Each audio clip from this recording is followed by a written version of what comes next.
உன்னை நீயே தெரியப்படுத்திக்கலனா வேற யாரு உன்னை பிரபலப்படுத்துவாங்க என ஒரு முறை கேட்டவர் இவர். உண்மைதான். அதேபோல் தனது உழைப்பால், பேச்சால், திறமையால் வளர்ந்தார். பெப்சியின் தலைவர், இயக்குனர் சங்க செயலாளர் என முன்முகமாய் பதிந்தார். எப்போதும் தன் வார்த்தைகளும் செயல்களும் தமிழுக்கானதாக, மக்களுக்கானதாக இருக்கும்படி பார்த்துக் கொள்வார். இறைவன் மேல் வாரத்தை போட்டுவிட்டு உயர்ந்து நிற்கும் தமிழ் தலைப்பான உயிர் தமிழுக்கு என்ற படத்தில் நடித்து இன்றைய அரசியலை அழகாக பேச இருக்கும் படத்தின் நாயகன் இயக்குனர் அமீர் அவர்களை பேச அழைக்கிறேன்.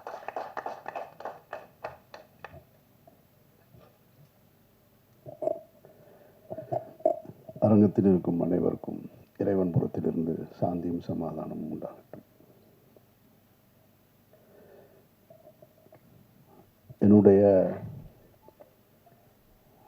திரைத்துறை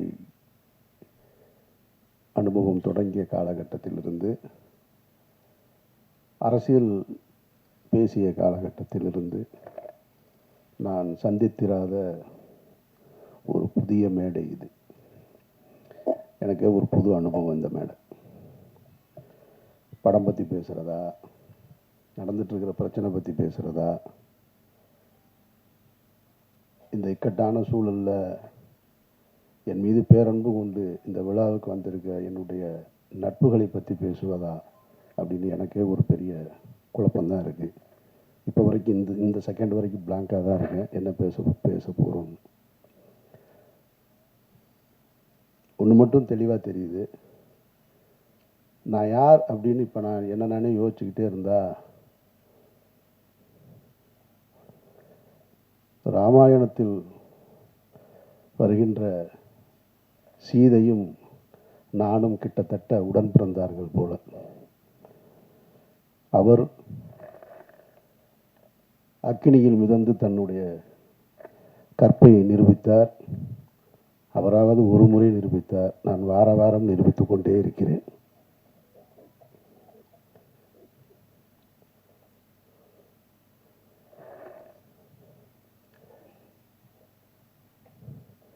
நிறைய சொல்லிட்டாங்க. நான் இந்த உயிர் தமிழுக்கு திரைப்படத்தினுடைய 2வது விழா இது, 2வது பத்திரிகையாளர் சந்திப்பு. இதே இடத்தில்தான் மாயவளை திரைப்படத்தின் பத்திரிகையாளர் சந்திப்பை நாங்கள் நடத்தினேன். அங்கேருந்து தான் தொடங்கினது. பல பருத்தி வீரன் மாயவளையில் தொடங்கும் போது பருத்தி வீரன் வந்துச்சு. இப்போது வேறையில் வந்து நிற்கிது. அந்த படத்தின் இயக்குனர் இந்த உட்காந்துருக்கார் அமைதியாக, ரமேஷ் பாலகிருஷ்ணன். நாங்கள் அதை ரிலீஸ் பண்ணுறதுக்காக வேலை செய்ய போய் அது ஏதோ ஒரு பிரச்சனையை தொடங்கி அது எங்கெங்கேயோ போய் நீதிமன்றத்தை நோக்கி போயிட்டுருக்கும்போது, சரி கொஞ்சம் தள்ளி வச்சுக்கலாம் அப்படிங்கும்போது, இறைவன் மிகப்பெரியவனுடைய இறுதிக்கட்ட படப்பிடிப்பை நோக்கி போகும்போது ஒரு 8-10 நாள் தான், 10 நாள் இருந்தால் படம் முடிஞ்சிடும். அந்த படம் முடியும் போது ஒரு புது பிரச்சனை தொடங்குச்சு. அப்போ ஃபஸ்ட்டு எனக்கு தோணுனது, இது என்ன நடக்குதுங்க, என்னை சுற்றி என்ன நடக்குது, எனக்கு எதுவுமே புரியலை அப்படின்னு பழனி பண்ணதான் நான் சொன்னேன். நான் ஒரு அறிக்கை மாதிரி கொடுக்கலான் இருக்கேன். நான் என்ன நடக்குது, இது ஏன் நடக்குது, யாருக்கு நடந்தது, எதுக்கு நடந்தது, எதை நோக்கி போகுது, ஒன்றும் புரியலைங்க அப்படின்னு. ஏன்னா ஒரு நாள் ஷூட்டிங் முடிச்சிட்டேன். கோகுலம் ஸ்டுடியோவில் ஒரு மிகப்பெரிய செட்டு போட்டு, அந்த செட்டு இன்னும் இருக்குது, பல பேருக்கு தெரியாத தகவல். ஒரு ஹைகோர்ட்டு செட்டு ஒன்று மிக தத்ரூபமாக போட்டு மிகப்பெரிய பொருட்செலவில் ஒரு நாள் ஷூட்டிங் முடிச்சிருக்கோம். செகண்ட் டே அந்த ஷூட்டிங் நடக்கலை. அன்றைக்கு இரவிலிருந்து தொடங்குச்சு பிரச்சனை. அப்போ நான் சொன்னேன் பழனி பண்ணிட்டேன், இந்த மாதிரி ஒரு அறிக்கை ஒன்று, ஒரு லெட்ரு மாதிரி கொடுத்துருவோம் என்னை சுற்றி என்ன நடக்குதுன்னு. அப்போ சொன்னார் பழனி பண்ணியாங்க விடுங்க, எனத்தையாவது சொல்லுவாங்க, ஒரு 4 நாளில் சரியாயிரு, நீங்கள் பாட்டுக்கு போங்கன்னாரு. இல்லை கரு, எனக்கு என்னமோ இது சரியாக வரும்னு தோணலை. அவர் ரொம்ப எளிதாக கிடக்கணும்னு சொன்னார். இல்லை கரு, எனக்கு இது சரியாக வரும்னு தோணலை, நம்ம ஏதாவது சொல்ல வேண்டியது இருக்குது அப்படின்னு நான் சொன்னேன். ஒரு 2 நாள் அப்படியே கூடுதலாச்சு, 3ஆவது நாள் கூடுதலாச்சு. அப்புறம் ஒரு அறிக்கை கொடுத்துட்டேன். நான் அறிக்கை கொடுத்த உடனே அறிக்கையிலேருந்து யார் அதுக்கு எதிர்கருத்து வருதுன்னு பார்த்தா, கடந்த ஒரு 15 ஆண்டுகளாக 2014க்கு பின்னால் நான் பேசிய அரசியலில் கருத்தியல் ரீதியாக எதிர்கொள்ள முடியாத, என்னோடு நேருக்கு நேர் போரிட கருத்தியல் ரீதியாக போரிட முடியாத அவர்கள் பூரா வெளியே வர ஆரம்பிக்கிறாங்க. வெளியே வந்து புதுசாக தகவல்களை சொல்கிறாங்க. ஒருத்தன் சொல்கிறான் அவர் ஓடிட்டாருன்றான், ஒருத்தன் எஸ்கேப்புன்றான், தலைமறைவாயிட்டார், எங்கே இருக்காருன்னு தெரியலைன்றான், என்னத்தையோ ஒன்று சொல்லிக்கிட்டே இருக்கான். அப்போ தான் நான் இங்கேருந்து ஒரு கல்யாணத்துக்கு போயிருந்தேன். கல்யாண வீட்டிலேருந்து அப்போ நான் இங்கே இருக்கும்போது இந்த செய்தி வருது, அவர் அமீர் தலைமறைவு அப்படின்னு. தலைமறைவுன்னு வந்த உடனேயே நான் அங்கேருந்து நான் கல்யாண வீட்டில் தான் உட்காந்துருக்கேன் அப்படின்னு சொல்கிறேன். அங்கேருந்து ஒரு கேள்வி இருக்கான், கல்யாண வீட்டுக்கு போகிறவர் எதுக்குங்க மைக் எடுத்துகிட்டு போகிறாரு அப்படின்னா. ஏடா நீ தான் தலைமறைவுன்னா, நான் கல்யாண வீட்டில் உட்காந்துருக்கேன்னு சொல்கிறேன். அதுக்கு பதில் சொல்கிறான்னா மைக் எடுத்துகிட்டு போனாரான்னு கேட்குறேன். ஏன்னா கல்யாண வீட்டில் மைக்கு ஸ்பீக்கர்லாம் இருக்காதா. அங்கேருந்து இன்னொரு இப்படி ஒன் பை ஒன்னாக போய்கிட்டே இருக்குது. அப்படியே கூட்டிகிட்டு வர்றாங்க. கூட்டிகிட்டு வந்து ஒரு நெருக்கடிகள். எனக்கு என்ன இதிலிருந்து நான் கற்றுக்கிட்டது, நான் பத்திரிகையாளர்கள் மேலே மிகப்பெரிய மரியாதை உண்டவன். என்னுடைய முதல் பத்திரிகையாளர் சந்திப்பு ஏவிஎம்மில் நடந்தது, மௌனம் பேசியதே திரைப்படத்திற்கு. அப்போ இருந்து இப்போ வரைக்கும் பத்திரிகையாளர்களோட நெருக்கமாக இருக்கிறவன். என்னை நேரடியாக தொடர்பு கொள்ளக்கூடிய, எனக்கு தெரிஞ்ச சினிமாவில் நான் இருக்கேன், இன்னும் மற்ற எத்தனை பேர் இருக்காங்கன்னு தெரியாது. பிஆர்ஓ பிடிச்சி தான் என்னை பிடிக்கணுன்ற அவசியம் இல்லை, ஸ்ட்ரைட்டாக எனக்கு மெசேஜ் வைப்பாங்க, நான் பேசுவேன். இன்றைக்கு ஊடகங்கள் பெருத்து விட்ட காரணத்தினால யூடியூப்பு அது இதுன்னு அவர்கள் தங்களுடைய வயிற்று பிழைப்புக்காக எதையோ ஒன்று பேசணும்னு பேசிக்கிட்டே இருக்காங்க. அதில் தத்துவார்த்த ரீதியாக நின்று களத்தில் நின்று போராடிக்கிட்டு இருக்கவங்களையும் தாண்டி எதை வேணாலும் பேசலாம், எல்லாம் என்ன கருத்தை வேணாலும் வைக்கலான்னு சொல்கிறாங்க. இப்போ நடந்துட்டு இருந்தது என்ன, இறைவன் மிகப்பெரியவன் திரைப்படத்தின் தயாரிப்பாளர் என்னோடு உறவாக இருந்தவர், நான் தம்பி என்று பொதுவெளியில் அன்போடு அழைத்தவர் ஒரு பெரிய குற்றச்சாட்டில் அவர் பின்னணியில் வச்சுருக்காங்க. இதில் எதையாவது நான் மறுக்க முடியுமா? அவர் யாருன்னே எனக்கு தெரியாதுங்க, அவரை நான் பார்த்ததே இல்லைங்க அப்படின்னு சொல்ல முடியுமா? சொல்ல முடியாது. அவர் எனக்கு தெரியும். எவ்வளோ வருஷமாக தெரியும்? 10 ஆண்டுகளாக தெரியும். அவருக்கும் எனக்கும் தொடர்பு இருக்கா? ஆமாம், அவருக்கு எனக்கும் தொடர்பு இருக்குது. நீங்கள் சொல்கின்ற அவர் மீது காட்டுகிற குற்றத்தோடு தொடர்பு இருக்கான்னு கேட்டால் இல்லைடா வெண்ணைகளான்னு தைரியமாக சொல்லுவேன். அந்த தைரியமும் திமிரும் எப்பயுமே என்கிட்ட இருந்துக்கிட்டே இருக்கும். அப்போ நீ குற்றச்சாட்டை நீ அந்த சந்தேக நிழல் என் மீது விழவில்லது தப்பு கிடையாது. ஆனால் தீர்ப்பு எழுதுறீங்க பாருங்கள், அது ரொம்ப ஆபத்தானது. அந்த தீர்ப்பை எழுதுவதற்கு உங்களுக்கு யார் அந்த அதிகாரம் கொடுத்தது? நீதிமன்றமா? நீங்கள்லாம் நீதிபதிகளா? எந்த அடிப்படையில் கொடுக்குறீங்க? தினம் ஒரு செய்தி. அமீர்ன்றது 2007 பருத்திவரனை முடிச்சுட்டு அன்றைக்கு கமல் சார் படம் பண்ணணும்னு சொன்னார், ரஜினி சார் படம் பண்ணணும்னு சொன்னார். நான் ஹீரோக்களோடு பயணிக்காமல் நான் ஒரு பாதையை தேர்ந்தெடுத்து நான் எனக்கான வாழ்க்கையை வாழணும்னு வாழ்ந்துட்டு இருந்தேன். பணம் சம்பாதிப்பதா எனக்கு நோக்கம். சாபர் ஒருத்தன் தான் தமிழ்நாட்டிலே பணக்காரனா? நான் கேட்குறேன். என்னென்னமோ சொல்கிறான். ஒரு வரமுறை வேணாமா? அவர் போடுற டிஷர்ட் 5000 ரூபாங்க. சாப்பர் வந்ததுக்கப்புறம் தாங்க அவர் வாழ்க்கை அப்படி ஆச்சு. டேய், அவன் வந்தது எனக்கு 2014. நான் 2004 படம் எடுத்தேன் தெரியுமா? ராம்னு ஒரு படம். இதே பழனியப்பன் தான் சொன்னார் அவருடைய ஒரு நிகழ்ச்சியில்.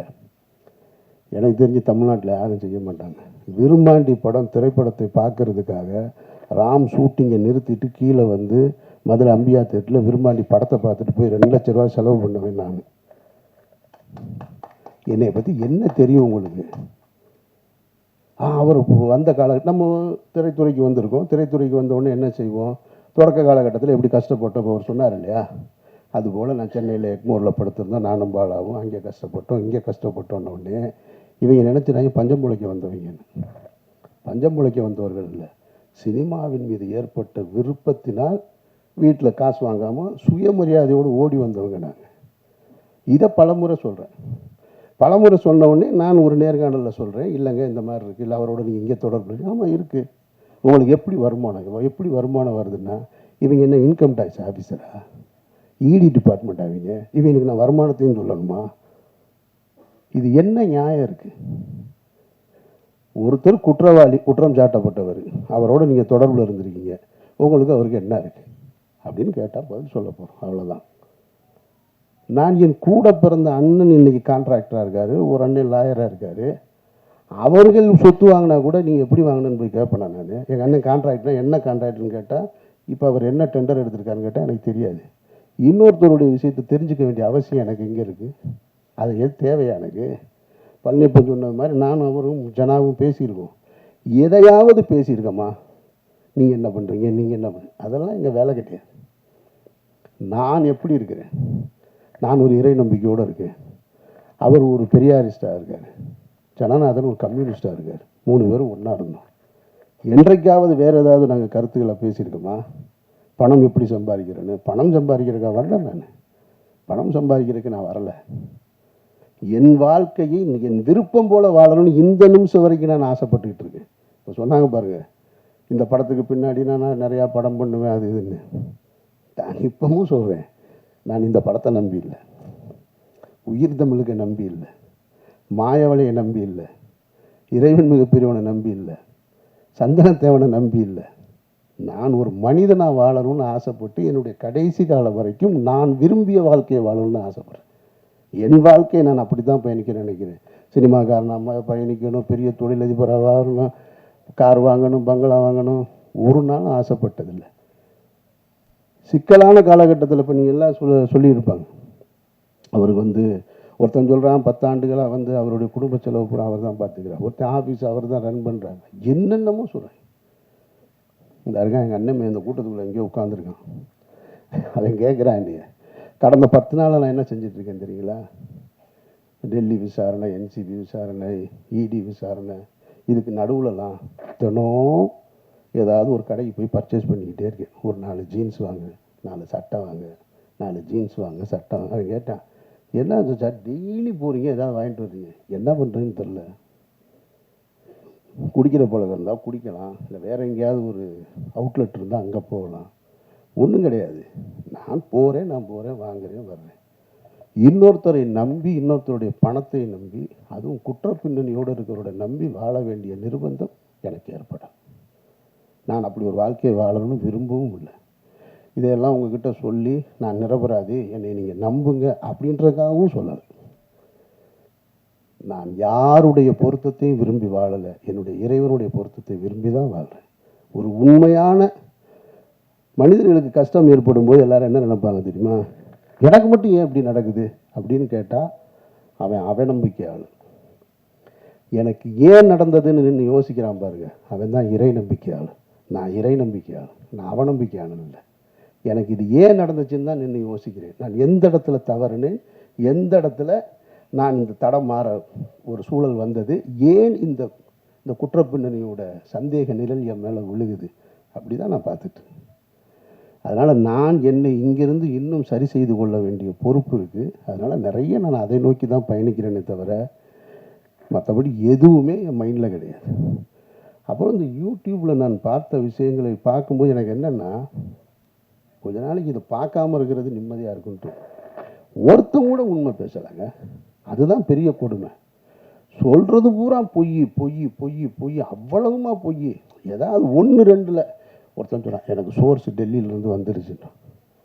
சோர்ஸ் வருதுன்றான். எனக்கு சம்மன் வந்ததே பல பேருக்கு தெரியாது. அதை என்னோட வக்கீல் வெளியே சொன்னதுக்கப்புறம் தான் தெரியும். ஆனால் இவன் சொல்கிறான் சோர்ஸ் நான் இரு. அவர் ஒரு 2 பேர் உட்காந்துக்கிறாங்க. கேட்டால் அவங்கெல்லாம் புலனாய்வு புலிகளாம். ஒரு 2 பேர் உட்காந்துக்கிறான். எதுக்கு ஒரு கேள்வி கேட்குறாரு. இவர் மடியில் 2 பேப்பர்ஸாக வச்சுருக்கா. அப்படி எடுத்து பார்த்துட்டு, அப்படியா அவனுக்கு வந்திருக்கா, அது என்னன்னு நான் சொல்கிறேன். நான் எனக்கு ஒரு ஆள் மாதிரி தான் சொன்னாங்க. அப்போ நான் நைட் டெல்லியில் பேசிட்டு சொல்கிறேன் அப்படின்ட்டான். சரி, உண்மையிலே டெல்லியிலேருந்து அவனுக்கு சோர்ஸ் இருக்கும் போல் இருக்குன்னா, அவனுக்கு தேனியில் அரெஸ்ட் பண்ண போகிறதே தெரியல. அதுதான் பெரிய கொடுமை. சரி, மடியில் 2-4 பேப்பர் இருக்குது, என்னடான்னு பரட்டி பார்த்து ஏதோ சொல்கிறான் போல இருக்குது. சரி, ஏதோ இதிலிருந்து வந்திருக்கும் போல இருக்குது. இருக்கலாம் இல்லையா? ஏதோ காவல்துறையில் இருந்தால் சொல்கிறாங்க, ஏதோ உளவுத்துறையில் இருந்தால் சொல்கிறாங்க. உண்மையிலே சோர்ஸ்லேருந்து வந்துருக்கு. விசாரணை பார்த்தா அவர் படித்து சொன்னது தினமலர் பேப்பர். ஐய, இவ்வளவு அபத்தமாக இருக்கும். இதை தினம் 2 லட்சம் பேர் பார்க்கலாம். அதுதான் பெரிய கொடுமை. ஒரு பொய் செய்தியை தினம் 2 லட்சம் பேர் நீங்கள் பார்த்து, அதில் கீழே பார்த்தீங்கன்னா எப்போ அமீரை கைது செய்வீங்க, எப்போ அமீரை கைது செய்வீங்க. இப்போ கடைசியாக நேற்று ஒருத்தன் கேட்டிருக்கான், ஏங்க நாங்கள் 3 மாதமாக வெயிட் பண்ணுறோம், அமீரை கைது பண்ணவே மாட்டேன்னு. இப்போ அவன் அவ்வளவு ஆவலாக இருக்கான் என் மேலே. சரி, நாங்கள் என்ன கைது, நான் என்ன சிறைக்கு என்ன புதுசா? சிறைக்கு போக அப்பவும் தயாராக இருந்தேன், இப்பவும் தயாராக இருக்கேன். ஆனால் நான் வெறுக்கிற ஒரு குற்றத்தில் என்னை தொடர்புபடுத்துவதை நான் கொஞ்சம் கில்ட்டியாக ஃபீல் பண்ணுறேன். அதை தான் கரு சொன்னார். அவருக்கு உள்ள வேதனை இல்லாமல் இல்லை, இருக்குது. ஏன்னா அதனால் என்னுடைய குடும்பம் பாதிக்கப்படுது. அமீர்ன்றவங்க தனிப்பட்ட என்னை நீ என்ன வேணாலும் பண்ணலாம்ல.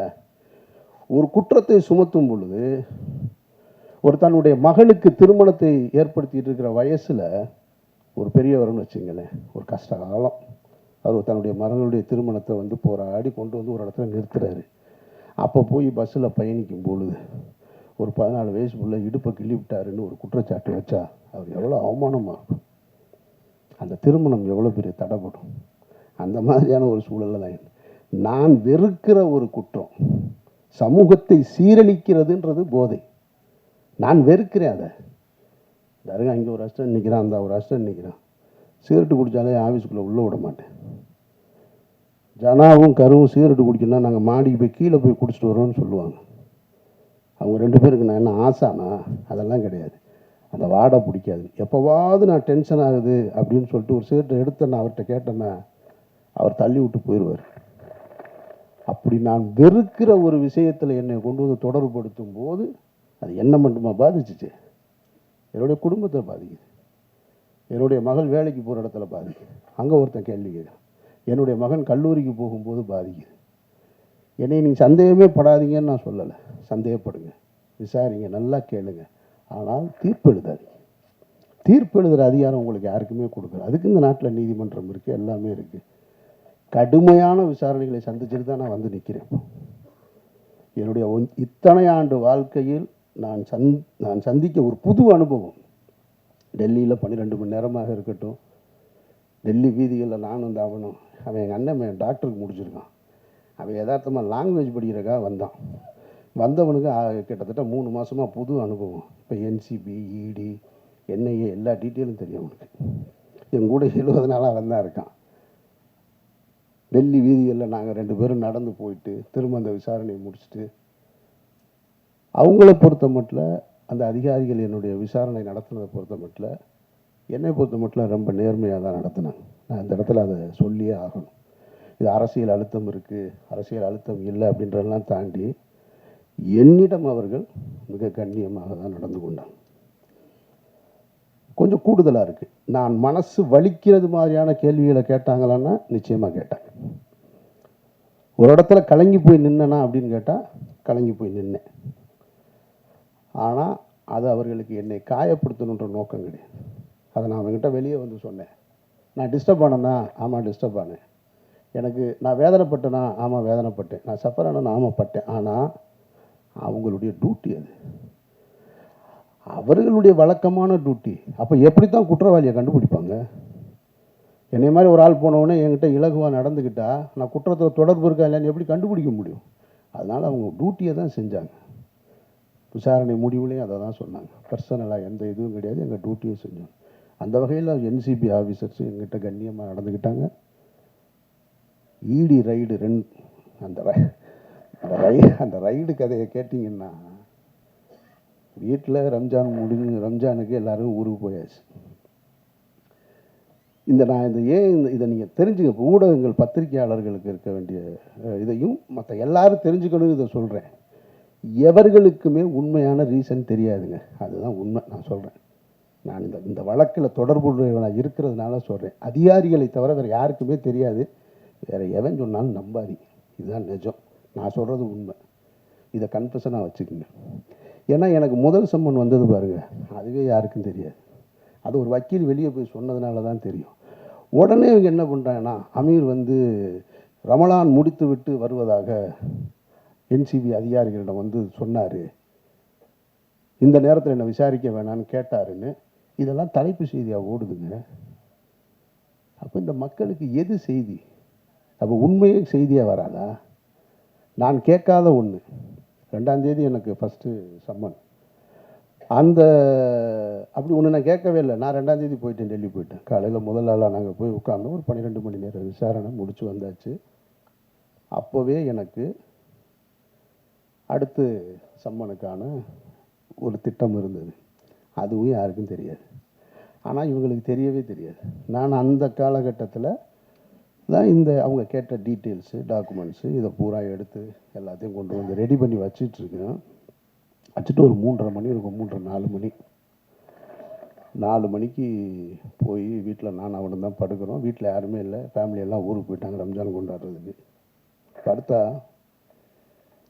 5:30 மணிக்கு நோன்புக்கான காலை உணவை சாப்பிட்டுட்டு படுத்துருக்கான். 7:30 மணிக்கு ஒரு ஃபோன் அடிக்குது. அவன் ஃபோன் பக்கத்தில் என் கூட தான் பெட்டில் படுத்துருக்கான். அடிக்குது, அப்புறம் கட் பண்ணிட்டான். திருப்பி ஒரு 1.5 மணி நேரம் கழித்து ஃபோன் அடிக்குது. பார்த்தா என் பக்கத்தில் இருந்தவனை காணாம். சரி, நான் தூங்குறேன். திடீர்னு எழுப்புறான். நான் கொஞ்சம் லைட் இருந்தால் தூங்க மாட்டேன், அதனால் நல்லா டார்க்காக ஸ்க்ரீனை போட்டு படுத்துருப்பேன். தட்டி எழுப்புறான், சச்சான்னு. முழிச்சு பார்த்தா ஒருத்தர் துப்பாக்கியினோடு நிற்கிறாரு, முகத்துக்கு நேர. ஒன்றுமே புரியலை. கொஞ்சோன்னு லைட்டு அந்த ஜன்னல்லேருந்து லீக் ஆகுது.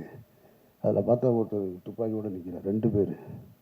என்னடா அப்படின்ட்டு தெரில, கண்ணே முழிக்க முடியலை. சரி, அதோடு சரி எந்திரிச்சு முழிச்சு பார்த்தா அப்புறமா இடி ஆஃபீஸர்ஸ் வந்திருக்காங்க. இது என்னுடைய வீட்டில். இதே ஒரு 2 மணி நேரத்துக்கு முன்னாடி என்னுடைய அலுவலகத்துக்கு வந்துட்டாங்க. அங்கே என்னோடய அசிஸ்டன்ஸு, என்னோடய ஆடிட்ரு எல்லாரையும் அவங்கள லாக் பண்ணிட்டாங்க.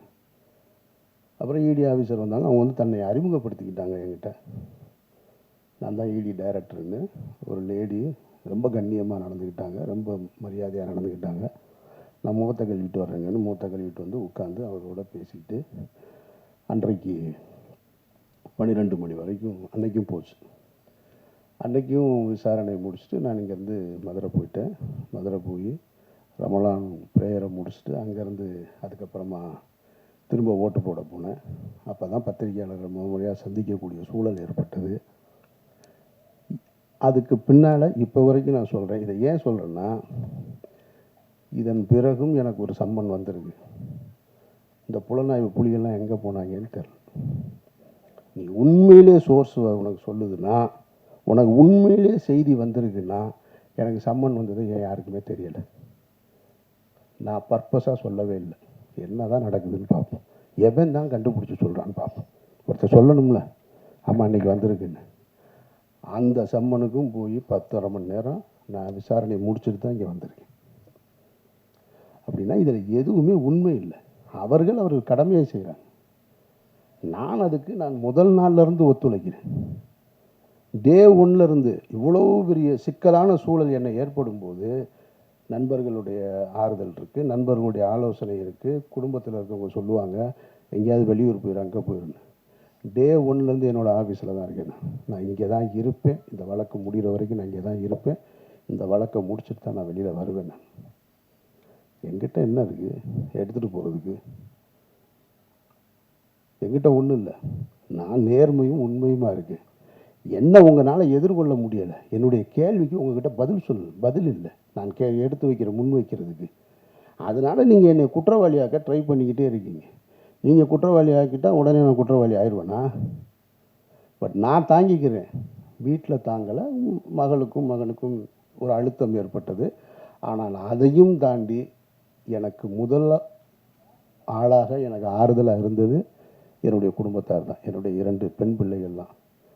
தைரியமாக இருங்க, நீங்கள் உங்களுக்கு என்ன பிரச்சனை அப்படின்னு சொல்லி எப்போதும் போல் என்னுடைய வீட்டை ஒரு சலசலப்பு கூட இல்லாமல், ஒரு சங்கடம் கூட இல்லாமல், ஒரு சஞ்சலம் கூட இல்லாமல் வச்சிருந்தது என்னுடைய குடும்பத்தார். அதற்கப்புறம் என்னுடைய நண்பர்கள் தான். எதுவுமே என் மைண்டில் கிடையாது. எனக்கு ஒரு சின்ன சம்பவம் தான் நினைவுக்கு வந்தது. இந்த காலகட்டம் ரொம்ப கடுமையான காலகட்டம். என்னை சுற்றி இருந்த உறவுகள், நண்பர்கள் எல்லாருமே ரொம்ப தூரமாக போயிட்டாங்க. கிட்டத்தட்ட என்னோடய வாட்ஸ்அப்பில், என்னுடைய அலைபேசியில் ஒரு 2000 எண்கள் இருக்கும். அதில் 1950 எண்கள்லேருந்து அழைப்பு வர்றதில்லை, அப்படியே நின்றுச்சு. அதெல்லாம் ஓகே. அப்போ எனக்கு என்ன தோணுச்சுன்னா, இந்த பறவைகள் நிறைய இருக்கக்கூடிய ஒரு மரத்துக்கு பக்கத்தில் ஒரு வெடி சத்தம் கேட்டவுடனே பறவை பூரா ஓடி போயிடும். அந்த மரத்தில் எதுவுமே இருக்காது, எல்லாம் அப்படின்ற செகண்டில் காணாமல் போயிடும். அப்புறம் போனதுக்கப்புறம் சில பறவைகள் மட்டும் வரும். சில முதல்ல இருந்த 500 இருந்துச்சுன்னா வராது, ஒரு 50 தான் வரும். அதுபோல் என்னுடைய வாழ்க்கையில் எனக்கு நடந்த இந்த நிகழ்வில் டமால்னு ஒரு வெடி சத்தம் கேட்ட உடனே டமால் எல்லோரும் ஓடிட்டாங்க. அப்புறமா அந்த பறவை போல் என்னுடைய நண்பர்கள் என்னை யோசித்து, ஓ அது மரத்து மேலே உள்ள தப்பா, வெடி போட்டவன் தப்புன்னு சொல்லி அந்த மரத்தில் வந்து பறவைகள் இருப்பது போல் என்னுடைய நண்பர்கள் என்னை தேடி வந்துக்கிட்டு இருக்காங்க. டே 1லேருந்து அந்த ஒரு நாள் தான் அந்த ஷாக்கிங். 2வது நாள் யாருக்குமே இதை பற்றின கவலையும் இல்லை, வந்து என்னோடு இருக்காங்க. ஆனால் இன்னும் பறந்து போன பறவைகள், ஒருவேளை இவனே வெடியை ஏற்பாடு பண்ணியிருப்பானு மரத்தை சந்தேகப்படுவதைப் போல தூரமாக நிற்கிறவங்க இருக்காங்க. அந்த அன்பு நண்பர்களுக்கு நான் கேட்டுக்கிறது, அங்கேயே இருங்க, தயவு செஞ்சு வந்துடுறாங்க. உங்களை நான் வேண்டி விரும்பி கேட்குறேன், அங்கேயே இருங்க, வந்துடாதீங்க. உங்களிடமிருந்து பெறுவதற்கு எனக்கு ஒன்றுமே கிடையாது. இந்த காலகட்டத்தில் என்னோடு என்னுடைய அனுமதி பெறாமலோ எங்கேயோ சுப்பிரமணிய சிவா அவர் இன்டர்வியூ கொடுக்குறான். எனக்கு அண்ணனை தெரியும், அவர் அந்த மாதிரியான ஆள் இல்லைன்னு. அண்ணன் செந்தமலன் சீமான் ஒரு இன்டர்வியூ கொடுக்குறாரு, அவனை எனக்கு நல்லா தெரியும். அந்த வார்த்தை தான் ரொம்ப கடுமையான வார்த்தை. அவன் எனக்கு ஓட்டு போட மாட்டான், அவன் திமுக ஆதரவு நிலைப்பாட்டை எடுப்பான், ஆனாலும் சொல்கிறேன் அவன் நல்லவன், அவனுக்கு நல்லா தெரியும் அப்படின்னு. இதுதான் நான் சம்பாரிச்சிருக்கிறது. வெற்றிமாறனாக இருக்கட்டும், பழனியப்பனாக இருக்கட்டும், அண்ணாச்சியாக இருக்கட்டும், பிரபு சார் சொல்லுங்கள் சார் நான் என்ன சார் செய்யணும், அதெல்லாம் ஒன்றும் வேணும். நான் பாட்டுக்கு அமைதியாக என்னுடைய பயணத்தை, இந்த இடத்த நான் கடந்து போகிறேன், என்னை விட்டுருங்க, ஒன்றும் வேணும் எனக்கு. நீங்கள் எப்பவும் நான் அழைச்சா வர்றீங்க இல்லையா, அது போதும். ஸ்நேகனாக இருக்கட்டும், பொன்வரன் சார் தான், இவர் 10 மணிக்கு படுத்துருவார், 9:30 மணிக்கு மேலே ஃபோன் பண்ணால் எடுக்க மாட்டார். ஒரு நாள் 12 மணிக்கு கூப்பிட்றாரு, ஒரு 10 நாளைக்கு முன்னாடி. என்ன சார் 12 மணி, எனக்கு பதட்டத்தில் தான் ஃபோன் எடுத்து, ஏன்னா 12 மணிக்கு கூப்பிட்றாரு அப்படின்னு சொல்லிட்டு. நீங்கள் வந்து ₹1,00,000 கொடுத்தாலும் வரமாட்டார் 10 மணிக்கு மேலே.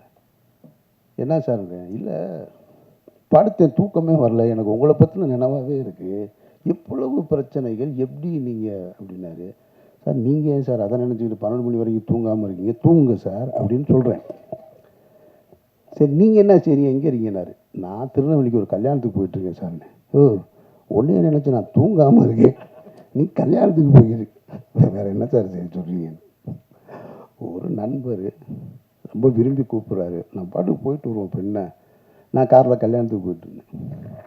அதனால் நான் என்னுடைய வாழ்க்கையை தான் வாழ்ந்துகிட்ருக்கேன். இந்த வழக்கு அது இது இதெல்லாம் வாழ்க்கையில் இதுவும் கடந்து போகும்னு நான் ரொம்ப நினைக்கிறவன். அதனால் இது யாரையும் குற்றம் சொல்வதற்காக இல்லை, இதுவும் கடந்து போகும் தான் என்னை பொறுத்த மட்டும். எல்லாத்தையும் பார்க்கணும், நான் இதையும் பார்த்துக்கிட்டு இருக்கேன், அந்த வகையில் தான் நான் பார்த்துட்ருக்கேன். விசாரணையில் என் மீது எந்த அழுத்தமும் கிடையாது. என்னை விசாரித்த என்சிபி அதிகாரிகளாக இருக்கட்டும், இடி ஆஃபீஸர்ஸாக இருக்கட்டும், மிக கண்ணியமாக நடந்துக்கிட்டாங்க. அவர்களுக்கு என்னுடைய நன்றியை நான் தெரிவிச்சுக்கிறேன்.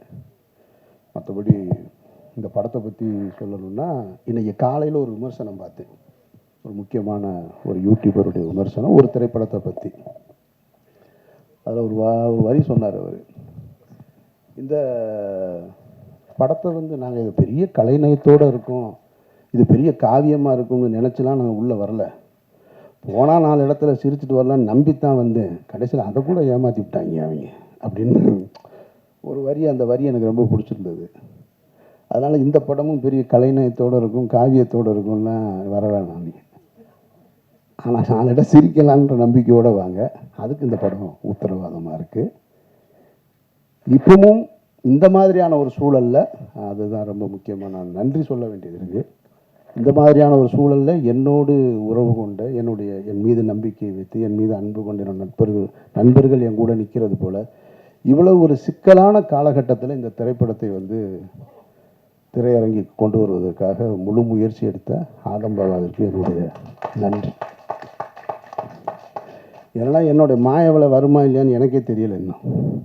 நானும் கவலைப்படல, என் டைரக்டரும் கவலைப்படல, நாங்கள் பாட்டுக்கு இருக்கோம், அது வரட்டும், வரும்போது பார்த்துக்குருவோம். மாயவளை படம் பிரபு பார்த்துட்டாப்புல, பேசும்போது அது மறந்துட்டாப்புலன்னு நினைக்கிறேன் நான். ஆமாம். மற்றபடி சாந்தினி அது எப்பயுமே இப்படி தான் சிரிச்சுக்கிட்டே இருப்பாங்க. நல்ல ஒரு இன்வால்மெண்ட் உள்ள ஒரு ஆர்டிஸ்ட்டு. நல்ல இன்னும் எனக்கு ஒரு தனிப்பட்ட முறையில் ஒரு ரசிகனா என்கிட்ட இந்த படம் எப்படி இருக்குன்னு கேட்டிங்கன்னா, அவர் தயாரிப்பாளர் கோச்சிக்க மாட்டாருன்ற நம்பிக்கையில் சொல்கிறேன்.